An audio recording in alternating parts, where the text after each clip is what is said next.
সবাইকে পয়লা বৈশাখের শুভেচ্ছা। গত বছর আমার একটা ফ্রেন্ড স্মৃতি ও আমাকে একটা লিঙ্ক পাঠিয়ে বলেছিল, দোস্ত তুই শাড়িটা দেখ, তুই তো হাতের কাজ করিস, করে দেখ। তো আমি সেটা দেখার পর আমার এত ভালো লেগেছে, তো আমি প্রথমে শাড়িটা কালার করলাম। কালার করার পরে এই যে রং আসলো, তারপর ডিজাইনটা তোলানোর পরে সুতা সিলেক্ট করলাম, কাজ শুরু করে দিলাম। কিন্তু এত ধৈর্যের একটা কাজ, কি বলবো, মানে এই তো কাজ করতেছি, দেখেন একটু একটু করে ভিডিওগুলো ক্লিক করে রেখেছিলাম।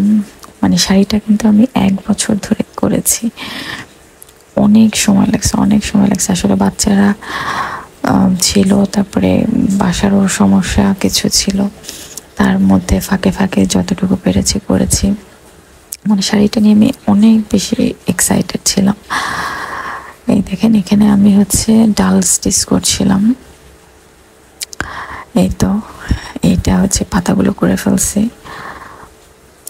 তারপরে এরপরে গোলাপটা করেছি, ভিতরে যে গোলাপটা আছে এগুলো করতে এত সময় লাগে, খুবই ধৈর্য নিয়ে করতে হয়। একটু যদি ভুল হয় তাহলে কেটে আবার করতে হয়।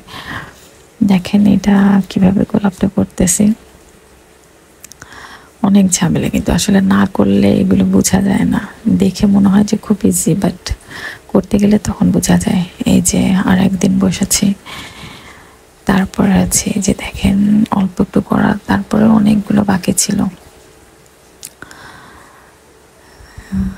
কাজ আর শেষ হয় না, মাঝে মাঝে এত অধৈর্য লাগতো যে কবে শেষ হবে,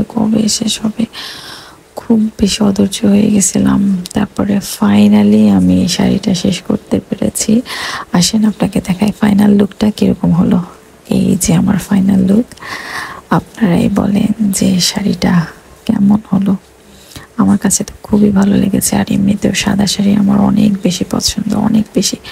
তার সাথে নীল শেড, সুতার কাজ, মানে এক কথায় অসাধারণ। আমার কাছে তো অসাধারণ লেগেছে, আপনাদের কাছে কেমন লেগেছে সেটা আপনারা আমাকে জানাবেন। ভেবেছিলাম পয়লা বৈশাখ পরবো, বাট আজকেই পরে ফেলেছি।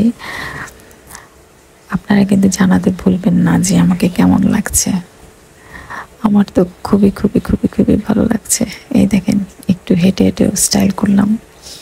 আসলে শাড়ি পরলে এত বেশি ভালো লাগে, কি বলবো। এই যে কাছে থেকে একটা লুক দিয়েছি, দেখেন। আশা করি ভালো লাগবে আপনাদের। আর আমার ভয়েস নোট ভালো নাও লাগতে পারে, তারপরেও দিয়েছি। তো সবাই ভালো থাকবেন, সুস্থ থাকবেন, বাই।